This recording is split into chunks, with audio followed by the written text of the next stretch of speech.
Mali ka. Pinatawad mo lang ang sarili mo sa mga bagay na hindi mo kayang gawin ng mag-isa. May mga bagay na hindi mo kakayanin kung mag-isa ka lang. Kaya nandyan ang mga kaibigan para tumulong. Para wala kang mapalampas sa mga bagay na kaya mong pagtagumpayan.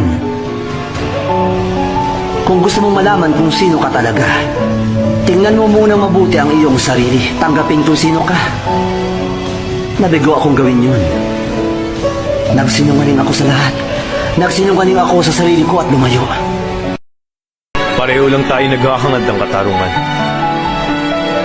Ang gusto mong gawin sa akin ngayon ay pareho rin ang ginusto kong gawin sa bahay ng Konoha.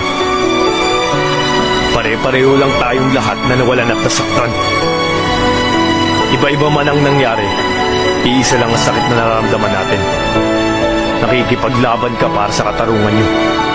At yun din ang ginagawa ko para sa bayan ko. Pare-pareho lang tayong karaniwang taong napipilitan lumaban alang-alang sa hustisya. Pero kung pagtatakpan natin yun gamit ang pagganti, dun magbabago ang hustisya at mag-iibang anyo yun.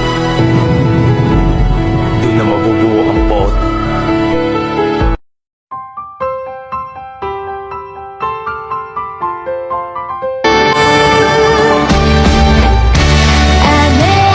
Inlove ako sa isang babae kaysa Sakura.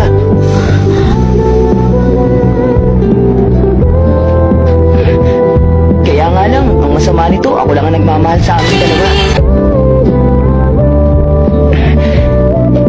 Kasi naman yung si Sakura, meron siya ibang mahal. Ang pangalan niya ay si Sasuke. Lahat na yata ng paraan ginawa niya para lang mahalin din siya ng lalaking mahal niya. Kapag nakikita ko na ang ngiti niya, nakukumpleto na ang araw ko. Hindi ko maipaliwanag kung bakit. Basta bigla ko na lang naramdaman yun. Kahit na kailan, hindi ko pinilit ang sarili ko sa kanya. Hindi ko siya pinilit na mahalin niya ako katulad ng pagmamahal ko. Kaya ngayon, nakapag-desisyon na ako. Kung kinaya nga ni Sakura ang lahat para lang makuha niya ang pagmamahal ni Sasuke, sigurado akong kakayanin ko rin ang lahat para lang mahalin din ako ni Sakura.